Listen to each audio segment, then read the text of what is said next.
Please ensure the loan repayment, will you? While I was at work, an unexpected email popped up. Upon hastily reaching out to him, Greg calmly began to explain. Oh, sorry about that. I've fallen for someone else and decided to start a new life with her.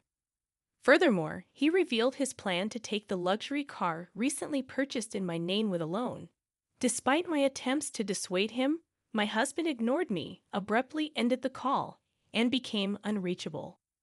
In the end, Greg disappeared with his mistress, leaving behind a substantial debt. As a mother to our 10-year-old son, I never envisioned such an unfair situation. I found myself at a loss, unsure of what to do, my mind going blank. At 35 years old, my name is Hannah, and my husband Greg is the same age. We were a family of 3, including our intelligent 10-year-old son Ryan.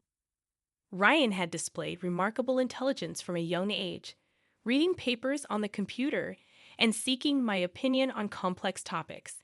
In contrast, Greg was unstable, never holding down a steady job. Despite my full-time job and concerns about our future, Greg had recently maintained a stable income for 3 years. Lately, Greg spoke of making memories as a family, leading us to decide on buying a $35,000 camper van. However, due to Greg's inability to pass the finance company's loan review, I ended up taking the loan for the car. On the eagerly awaited delivery day of the camper van, I received an abrupt email from Greg stating he would graciously take the delivered van since the loan was in my name, and I would handle the repayments. Confused, I called my husband immediately, only to hear him confess.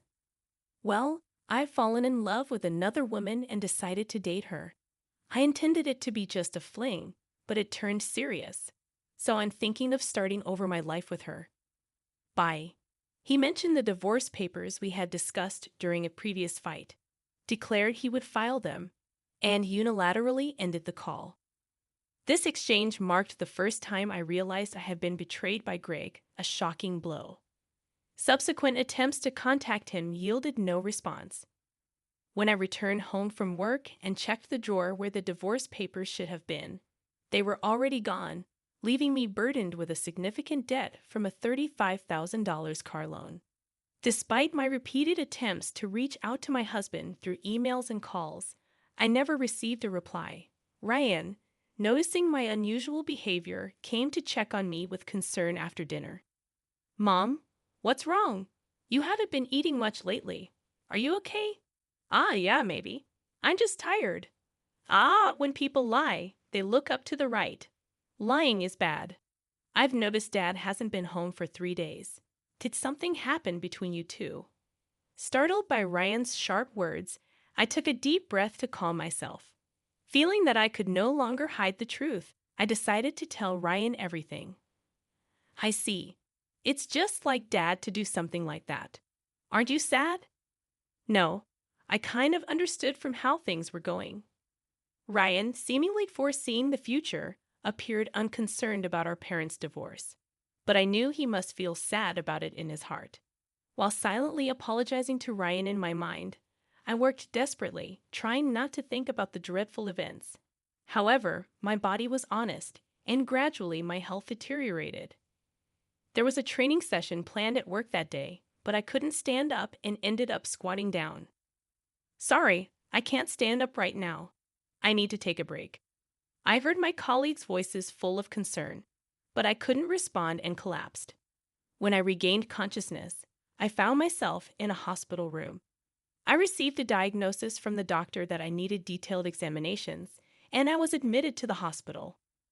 Hannah thought, I feel so pathetic. It's supposed to be just emotional stress.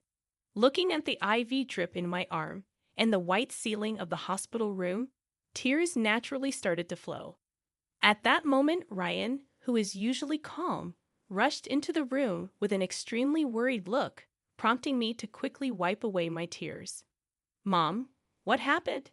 Is it serious? You're not going to die, right? Of course not. I wouldn't leave my dear son alone. That's good, really. I was called by the school teacher and told that you were taken to the hospital. I was so shocked. My heart nearly stopped. Ryan is usually mature for his age, but he's still only 10. I felt a strong resolve to get better for his sake, but my condition was worse than I thought, and I was diagnosed with a serious illness. The doctor advised, "You should have surgery as soon as possible. Please make a decision quickly, following the doctor's advice." I underwent surgery, and by the time I was discharged, it had been a month since Greg had left. When I returned home and opened the mailbox, I found a demand letter for the car loan payment.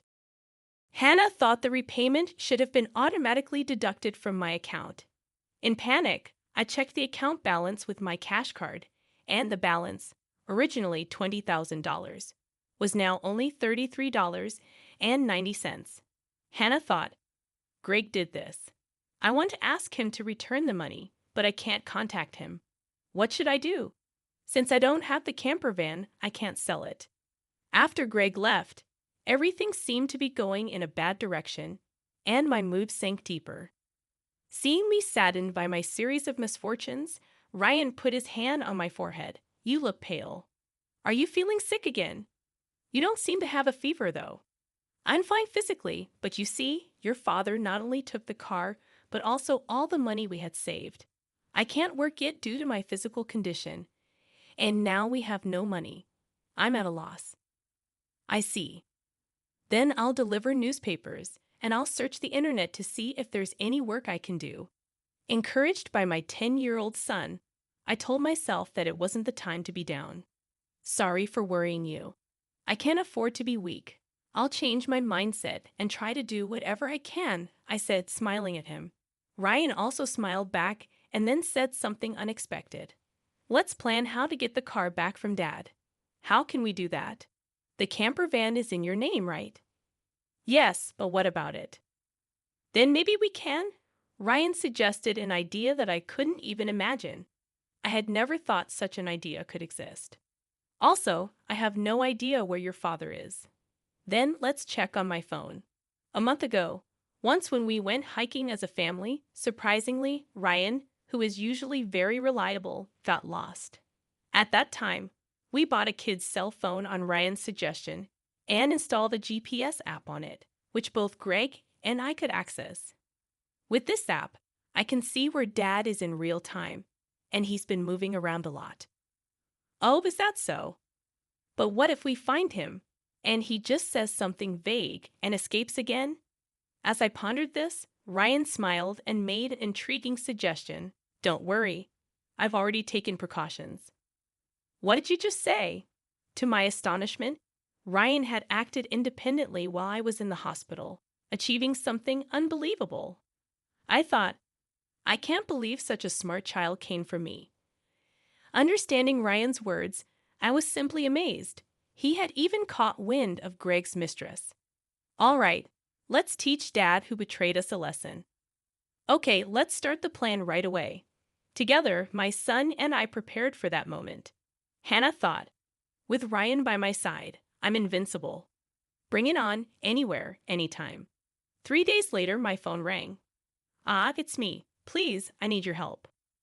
"Oh, who might this be? Don't play dumb." "It's your husband. Obviously, I'm being questioned by the police about you. At this rate, they might ask me to come to the police station voluntarily. Help me out." "Oh, is that so? Just wait a moment then." I immediately went with my son to where Greg was, and to my surprise, it was a forest park near our house where camping was possible. Greg was being questioned by the police in front of his car, looking bewildered. Feeling pathetic, I sighed and told the police we needed to have a talk as a couple and asked them to leave for a while. At that time, Greg seemed uncomfortable being watched by the people around us and urged Ryan and me to get into the car. Inside the car, Greg's mistress was sitting cross-legged, glaring at us, but that was no longer important. "Sorry about that. Thanks for coming. But why did the police suddenly show up at my place? I don't get it." "That's because I filed a report about the missing camper van." "What? Why would you do that? It's obvious, isn't it? My car was stolen." Greg, foolishly thinking that actions between spouses can't be criminal, was saying nonsensical things. But the world isn't that naive, you know. You filed for divorce, remember? Forgot? So we are strangers now. And you're driving a stranger's car without permission. That's a crime. Ryan figured all this out. Typical, sharp as ever, that kid. But I didn't steal the car. I just borrowed it for a bit. Oh, is that so? Well, I'd like to use my car now. So could you return it? That would be really helpful. As I reached out my hand, asking Greg to return the keys, he reluctantly handed them over after confirming it was returned. Ryan quietly started talking. Hey, why did you abandon your family and choose to play around with this woman? Caught off guard by his son's unexpected question, Greg was flustered and awkwardly scratched his head. Seeing this, Greg's mistress chuckled smugly and started talking. It's because I'm more attractive than your mother. Look at me, you can see it, right? He fell head over heels for me and decided to leave his family. Quiet. I didn't ask you, old lady. Dad, you answer. Mandy was silenced by Ryan's stern tone, but Greg remained quiet. If you can't explain, that's fine. I'll just have the police come back and arrest you. Wait, hold on. Okay, I'll talk. Mandy, it turns out, joined Greg's company 3 months ago. They were attracted to each other and became involved at the welcome party for new employees. Later, it was discovered that Mandy was pregnant, and Greg decided to start a new life with her, leaving us behind. Why did you take the camper van? I quit my job and thought about selling the car for money. But it seems like you were using it quite a bit, weren't you? I thought it was a waste to sell it right away, so we decided to go on a trip. Wait, how do you know all this? Remember when Ryan got lost? After that, as a precaution, we bought him a kid's cell phone and installed a GPS app. Did you forget? We installed it on your phone too, so I knew where you were all this time. By the way, I later found out from Ryan that he had pretended to get lost during our family hike because he wanted a cell phone. I was amazed at Ryan's ability to think and act so strategically. I suspected something was off with Dad, so I came up with this plan to monitor his actions. You really are a terrifying child. I will never become an adult like you, Dad, who betrays important people without a second thought. Greg, faced with the hard truth Ryan told, was a pitiful adult unable to offer any rebuttal. In contrast, seeing Ryan, only 10 but able to think and speak his mind firmly, gave me a sense of strength as a mother. I felt I couldn't lose, especially in settling things properly. Also, return the $20,000 you withdrew from my account right now. That was our joint property as a couple. I don't have to return it. No, it's not that. The money was what I saved little by little since I was single after all. You always quit your jobs midway, so we hardly ever saved money together, did we? I was appalled to hear that the $20,000 had been squandered by Greg and his mistress. It was the moment I felt relieved about divorcing him. So that's how it is. But if you stole and used the car and my money, that's going to be a serious crime. What? I just sent the police away, so it's not their business anymore, right? I only said we would talk. I have no intention of withdrawing the complaint. I must add the theft of my money to the report. Mom, should I call the police now? I can do it with just one button on my phone. Mandy, Greg's mistress, had been watching our conversation but quickly tried to get out of the camper van. At that moment, she let out a scream that echoed around.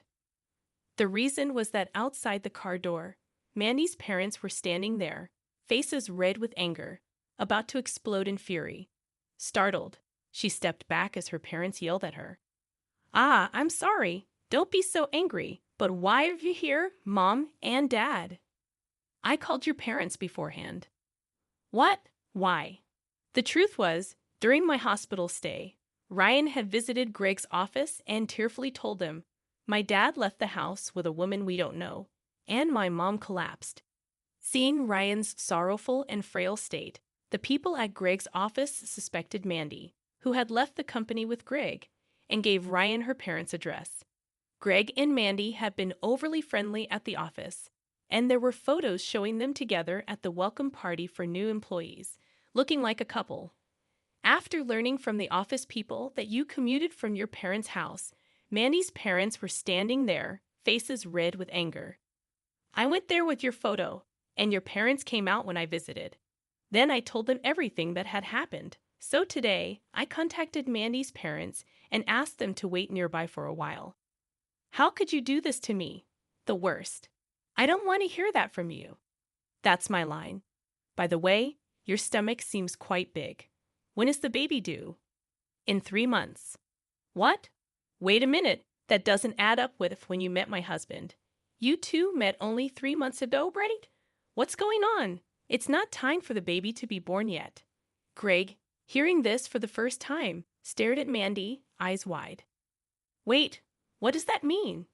Are you stupid? Don't you get it? It takes about 9 months from conception to birth, which means the child she's carrying isn't yours. You're so foolish. What do you mean, Mandy? Have you been deceiving me? Ah, I almost got away with it. Can't help it now that I'm caught. You're so naive. You can't see through lies at all. Really, a fool. Don't mock me. My whole life is ruined because of you. What were you thinking? Greg and Mandy started an ugly argument, but nobody intervened, letting them have it out. Meanwhile, we contacted the police again to explain the situation. As it began to get dark, the forest park was brightly lit by the red lights of the police cars. No, really, I was wrong. I was truly wrong. I'm sorry. I'll work hard and never cheat again, so please just don't arrest me, Dad.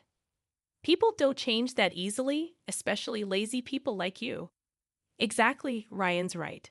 I can't trust you at all. Reflect on your actions and pay for your crimes at the police station. If I get arrested, I won't be able to pay back the money. Is that okay with you? I don't mind. Pay me back after you've atoned for your sins. Take your time, don't worry. I've already found you a place to work. Let's see, there's Ryan's child support plus the $220,000 you stole from me. I'm not sure how much it will all add up to, but you'll work and pay it all back. I had one last thing to say to Mandy the mistress. You might think you're just an onlooker, but don't forget you're an accomplice to Greg's theft. Be prepared for that. When I told them that Mandy would have to pay if Greg couldn't return the stolen money, she shivered in fear. Mandy asked her parents for help, but they refused, saying, "We disown a daughter who causes trouble for others." Thus, Greg and Mandy were taken away in a police car together. Thanks to Ryan's smart strategy, we were able to punish Greg and his mistress, Mandy. Though they were released from detention soon after, they faced a hefty payment to me. Through a lawyer, I claimed $20,000 in damages. Additionally, I made Greg agree to pay $500 a month in child support for Ryan. I introduced Greg to a subcontracting factory of the company I work for. The support and other charges I claimed from Greg would be deducted from his salary and paid into my account. I also sold the camper van and was freed from the auto loan. Since then, my health has improved remarkably, and I am now energetically committed to my job. Ryan has been actively helping with household chores and errands. I want to keep moving forward strongly so that Ryan can pursue the path he loves without giving